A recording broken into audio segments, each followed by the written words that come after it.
Good morning, good afternoon, good evening, good night, everyone. MissNatasha here. I hope you're doing well. We have such a wonderful guest here today. I'm just thrilled to the bone. I'm just thrilled to the bone. My name is MissNatasha from the CreateDon'tHate Show, and I just am super happy to be able to share and show all of the people that I've had on the show so far and the ones to come. This particular queen, I just appreciated and I wanted to share her with you. If you could please introduce yourself, that would be great. Sure thing, Miss Natasha. Thank you for having me. My name is Jamie Junior. I'm from America. I'm from Detroit, Michigan, so just across the bridge. So I would like to give a visual description. So I'm a light complected African American woman. I have long brown locks.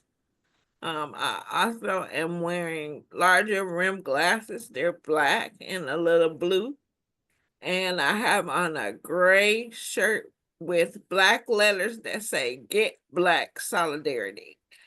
And my background is a bookshelf with lots of trinkets. And behind it is blue. Thank you. I would like to also share in my description. I am sitting behind a striped rainbow elephant. I have a blue shirt on and black glasses and a black hat. And I think that's about it. I'm a brown uh, Afro Canadian woman. And thank you. Okay, so I will just get right into it. First of all, I always start by describing to you the three words I thought of when I felt like asking you uh, to be on the Create Don't Hate show. First word is dedicated. Oh, wow. Second word is loving. Oh, And the third is community and connect. Oh, there's two words, community and connection. oh, wow. Thank you so much. That is awesome. It's like you got my vibe through the computer. Because Oh, that's who I yes. am. I am definitely dedicated to my community. I love my community. I try to be as connected to people as I possibly can. And I engage with systems to make life easier for folks that look like me in all of my glory, which is a Black woman who is a wheelchair user. So yeah, that's my gig. Oh, And I've worked since 2017 and more like nonprofit spaces doing outward advocacy. I'm also a mom, which has been the most joyous thing I never thought I wanted. lovely. Yeah, it's the most joyous thing I never thought I wanted. It has its ups and downs like everything, but my kid is my world. Mm-hmm. I'm glad to hear. I'm so glad to hear because the more we pour into them, the better our world will be. Yeah, and lift them up and show them that they are better than their worst day. I Mm, think that's something that I really try to pour in. Um, just a little background maybe about how I came into the creative advocacy space, I guess I can say, is for a long time, I felt like I could not exist as a disabled woman and still be successful or taken seriously. Mhm. And it wasn't until I was blessed with my beautiful child, who was a male child, that over time developed some disabilities of his own. His are not physical. I saw how he kind of struggled Mhm. to find his niche and to fit in. Mhm. And I just wished so hard and prayed so hard that I could teach him how to see his beauty and exist in his own skin. Mhm. And what occurred to me was that I didn't know how to exist in mine. Mhm. So I went on this whole entire journey of deconstructing and reconstructing myself so that I could appreciate everything I offer to the world and be proud to represent folks like me, like Miss Natasha, who I love. Mhm. Um, yeah, that's my gig. Wow, you kind of answered the first one. Did the industry you're in choose you, or did you choose the industry? And the industry definitely chose you. And you, without you even like, it was just something that you directly, like, it's just a part of you, Yeah, and without even knowing it or not. right. I think every day of my life led me to the point where I am now. Mm, So, yes, it chose me and somehow created a mechanism for me to choose it at the same time. mm, mm. Wow. And then you also answered it by this question: what made you gravitate to the, not the company, or the you're in, or create the company you have? Again, it's just you lifing and just like treading water enough, and then you're like, I don't want to just survive. I want to thrive. Absolutely. Absolutely. And that's the thing, man.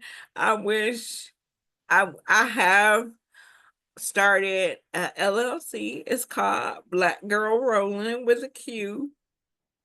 And originally I started the organization to work to be a facilitator and Mhm. consultant, to help businesses make space, authentic space for people to show up as their entire selves.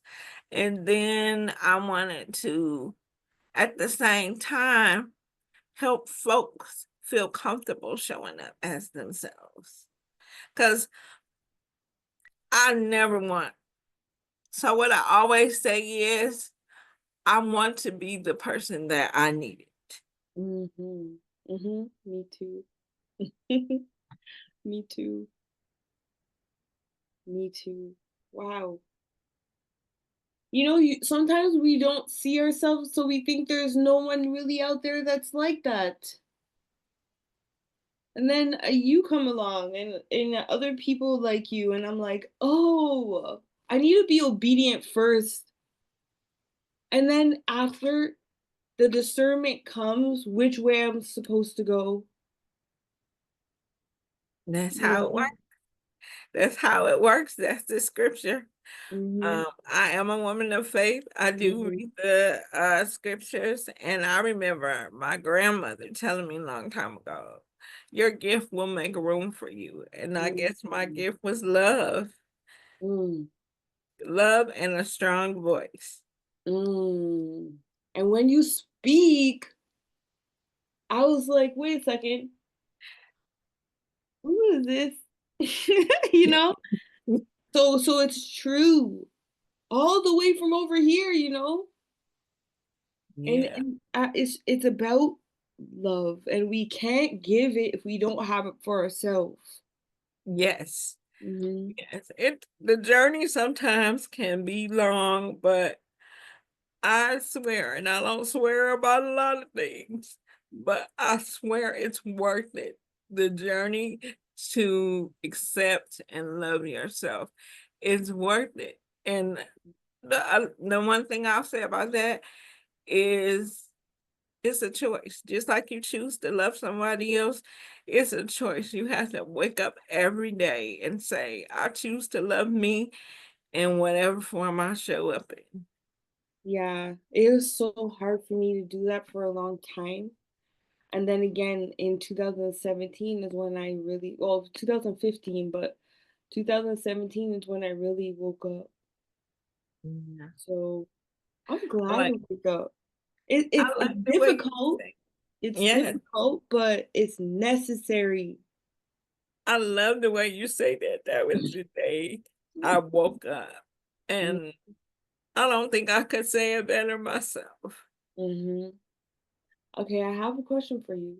Did Okay. you go to college or university for your current position? So, yes and no. So, first of all, I went to the School of Life. I have Mhm. 48 years inside this body. So that prepared me for where I am. But I did go to university. I recently graduated with a bachelor's of arts in communication, specializing in public health. Mhm. So would I say that, and I chose the education path because I thought that it would help add to my advocacy and put me in a position to be in leadership, to create safe space for other folks like me. Yes, please. It's needed. It's so needed. All right, let's continue. um, in your opinion, how does one become great? Oh, how does one become great? By being authentically yourself, Mm, showing up, showing up, showing up. That's the key to advocacy and greatness in anything. Keep on showing up. I love that because we could be in a room, but because we didn't show up, you're not gonna get anywhere. Yeah, yeah. I think it's important that we remember that when we show up, we bring ourselves with us and we invite other people to bring their self. I think with persons with seen and unseen disabilities are most times so much more accepting. That's because we know what it's like to be on the outside. Yeah. And it's like I say this all the time. I'm not nice. I'm not nice. I am not nice. What I am is kind. I can get with that. Because being nice, you get trampled on. I can dig it. And Yes. I'm not about to get trampled on no more. And I'm not gonna small myself either to try to fit. Now that's So something that I have to learn. yeah, I'm learning. I'm learning. I'm learning, you know? But yeah. All right. How do you, excuse me, how much do you want to be worth by age 65? Oh wow. I never really thought about it. Right? Um, let's see. I'm gonna throw out a number into the universe. I would love to be worth somewhere around $5 million. Mm-hmm. And not because I love money, Mm-hmm. but because I would love to be able to be comfortable enough to do the things I do and not have to be paid for it. That's right. I said 4.5 when I was asked this question, so Oh, don't wow. worry. Don't worry. We're because even this society now, it's good. That's like a normal, Yeah. right? That's a normal. Maybe even more, probably by that time. Yeah, because the cost of living is going up, It's up, going up. up. Okay, all right. How do you maximize the return on your time? How do I maximize the return? Oh, you coming with the hard questions, man. People always say I that. don't want this much. But I think you're a person that really does use your time well, so I think you'll have a great answer. Yeah, I think I've had to learn to better manage my time. Mhm. Um, throughout my journey in this last year or so, what I learned is I have to pick my battles.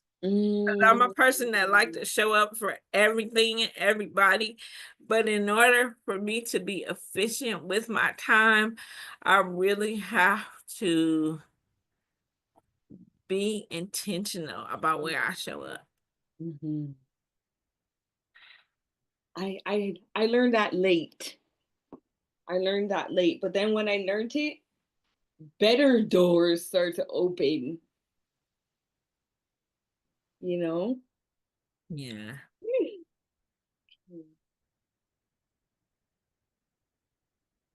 How do you embrace failure? Ooh, how do I embrace failure? Actually, I'm gonna say this. I welcome it. Mm. Um, because I had this favorite quote, and I can't remember it verbatim, but it's by Winston Churchill. And he Mhm. says something about failure. I can't remember what it is. Mhm. But in essence, what it says is failure is necessary to achieve success. Mhm. Failure is not fatal. Mm. It sure seems like that when I attempt things that people think are so easy, but for me, it's a mountain. So it's like I feel like I failed, but I didn't. I have to not compare what their view of failure is compared to my view of failure.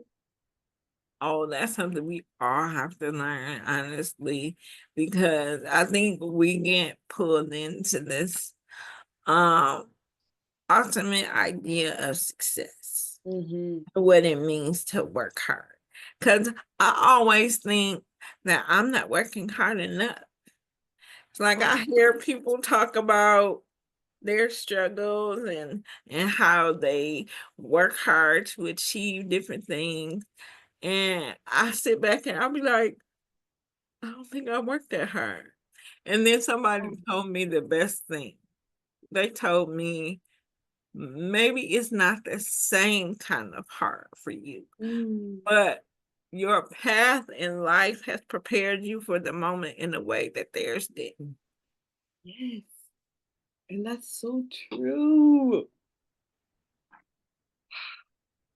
And that's the type of thing that I want to be able to transfer to my two young people.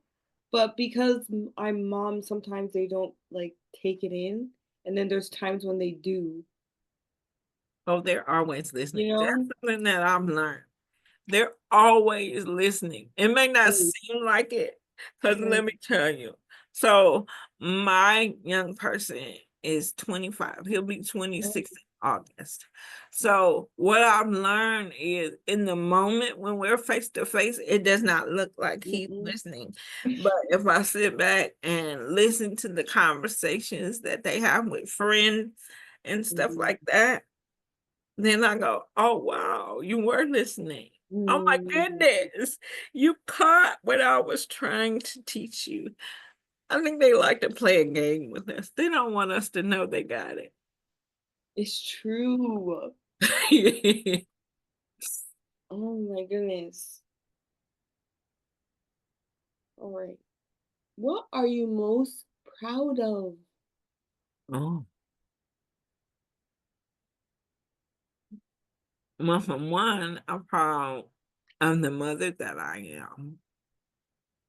And for two, I am proud that I show up for the folks that show up for me.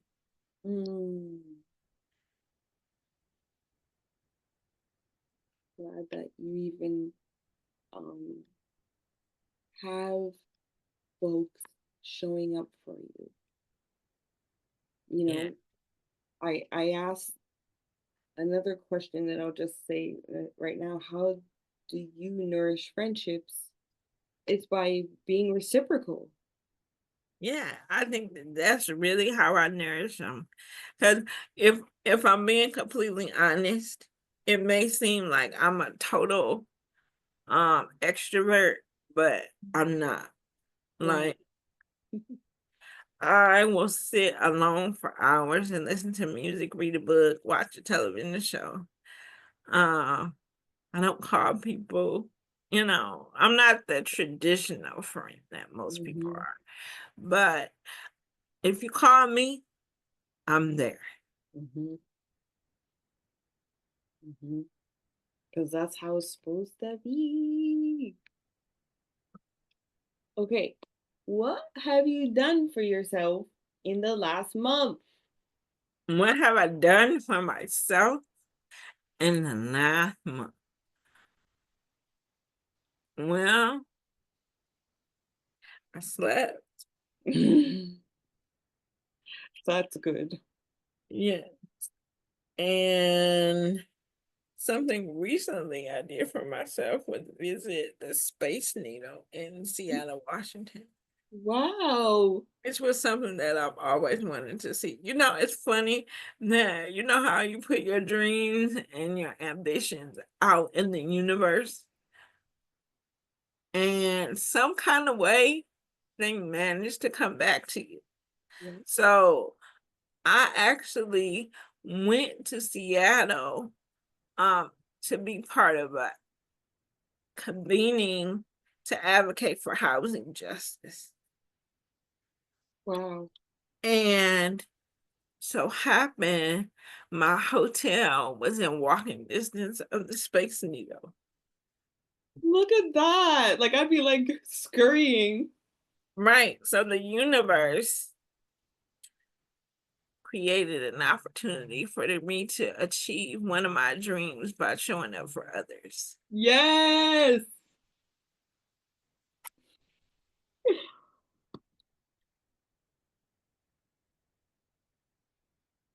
Yes. That's like so blessed. Yeah. Like right there. Yeah. I think you were saying something earlier about the obedience coming first Mm-hmm. and the blessings and discernment coming afterwards. Yeah, Yep, I think that's an example of that. I believe so. Oh, and that's such a like you work hard and you're doing something great for others and then you probably needed some time for yourself and then you still got that Yeah, in such a great big way. yeah. And I You think, sorry, go ahead. No, you go ahead. I'm sorry. And I was just going to say that I think like that was always your MO throughout your life anyway.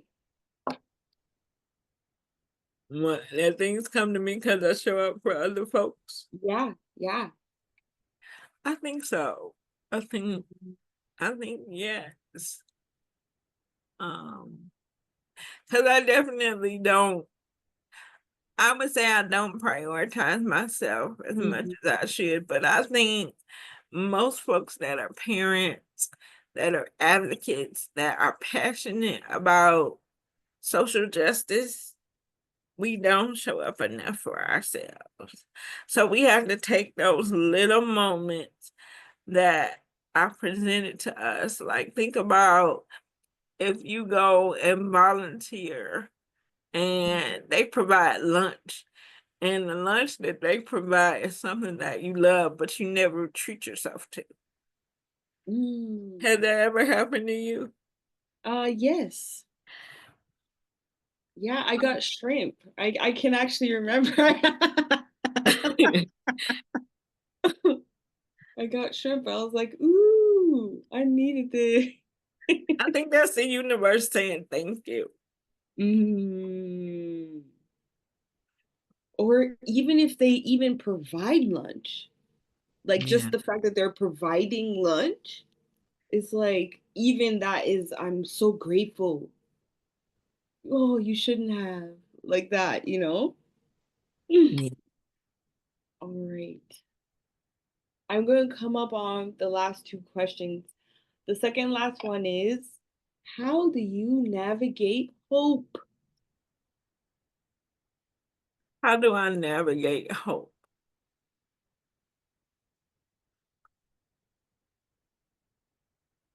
I know it's always there in the background. Like, even when I feel hopeless, I know that it's always there in the background. Mm. So I guess I navigate it by never forgetting about it. Now, I Mm. could tell you what my dad told me, but it's not PG. That's okay. That's So okay. I won't tell you what he told me. Mm. I'll just give you the gist. Mm-hmm. And it's basically hope without effort is meaningless. Mm. Mm. Mm. Because again, we could be just hoping and nothing ever come to fruition because we're not putting in any, I say elbow grease, you know? Yeah, yeah, for sure. Okay, and lastly, how do you create instead of hate? Oh, wow. Well, I create love, I create Mm.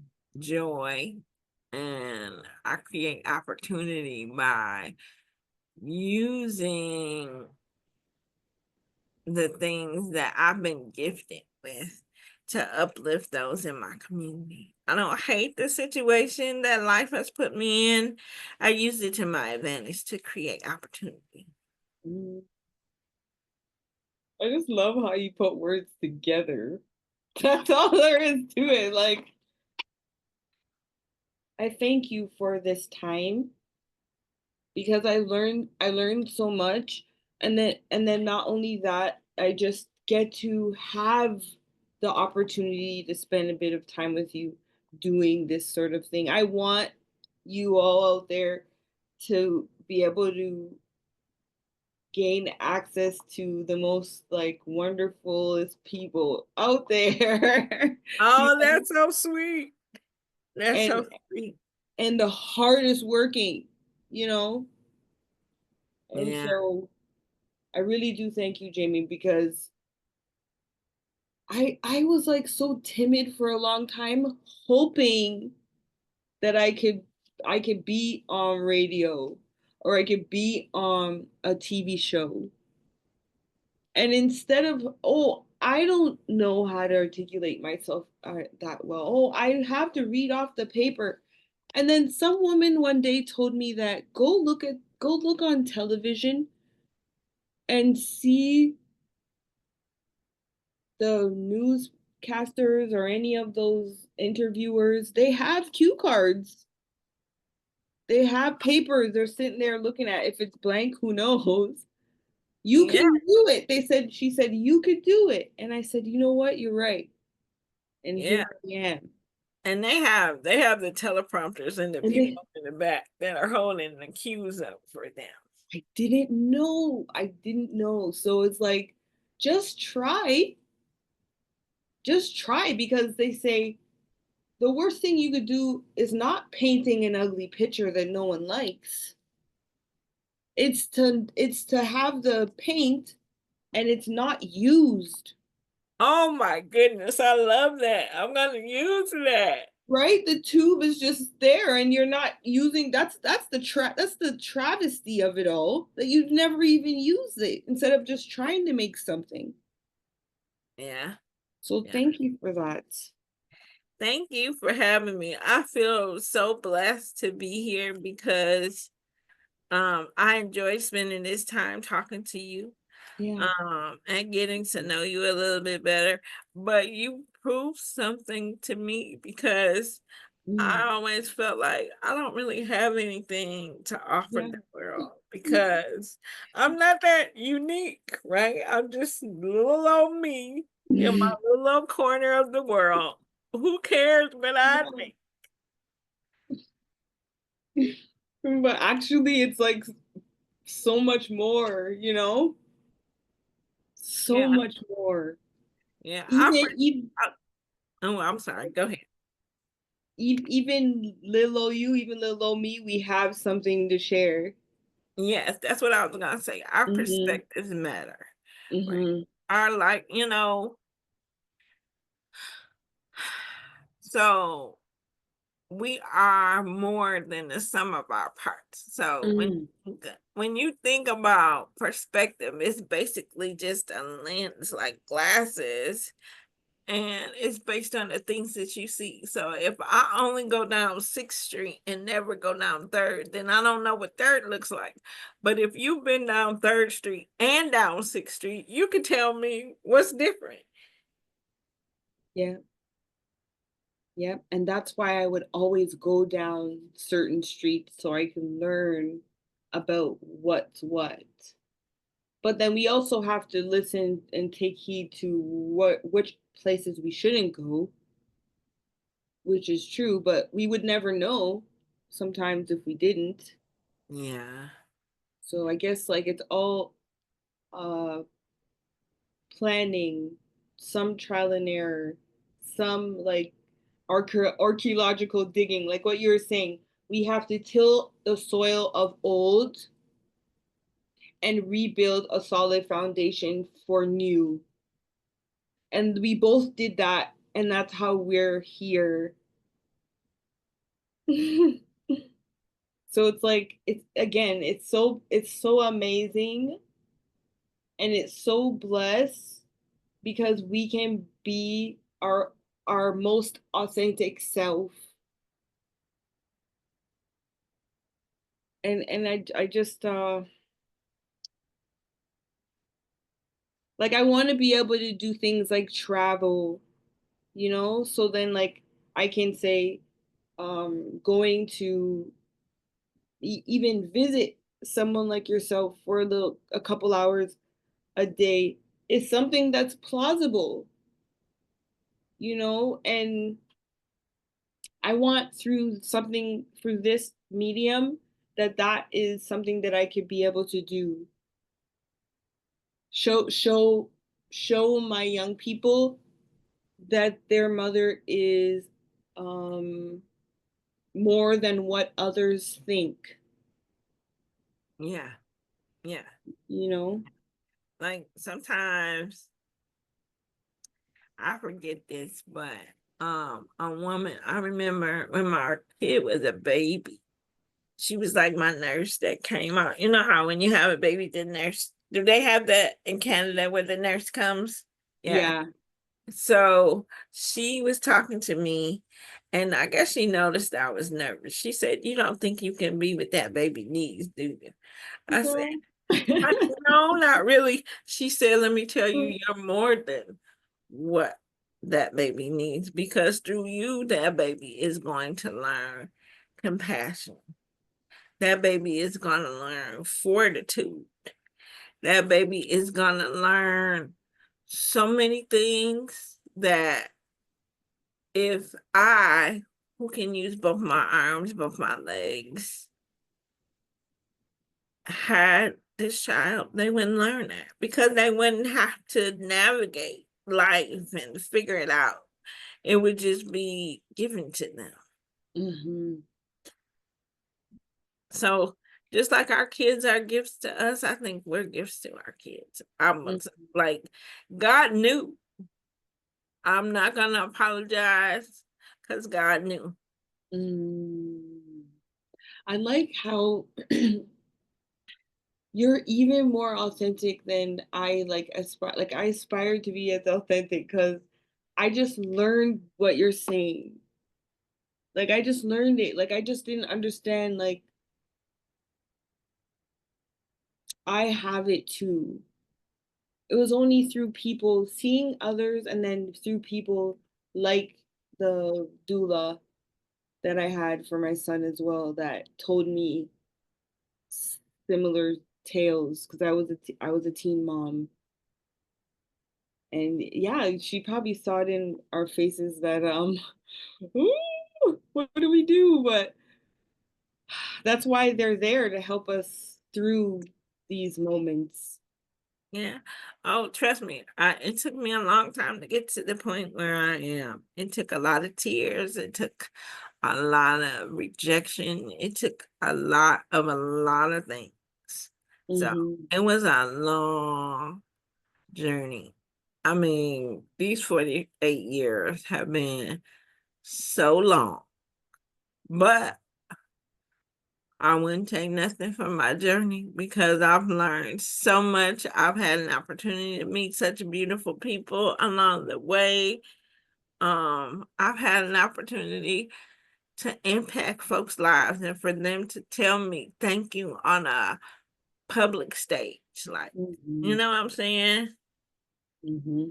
So I'm very blessed and very grateful. I'm so happy for that. All right, I'm going to finish off by reading why I started Create Don't Hate, and then I'm going to ask if you have anything else you'd like to tell the folks before we go, and also if you could add where they can reach you, and Oh, then we'll close, and then that'd be it. Okay. Create Don't Hate was born out of frustration. The frustration of individuals hating on people like me with differences. I wanted to start a movement of hope, courage, and love to build community and connection in the process.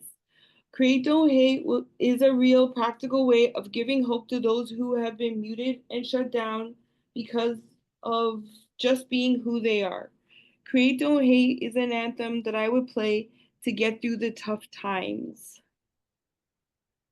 So I'm going to ask you, Jamie, if you have any words you'd like to share with the people out there before we go.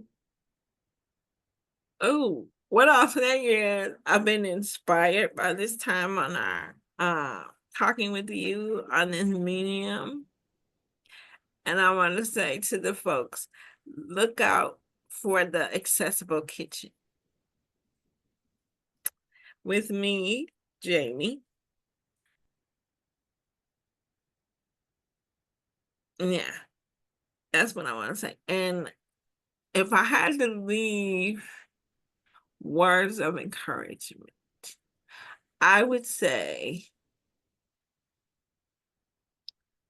you are more than you think you are.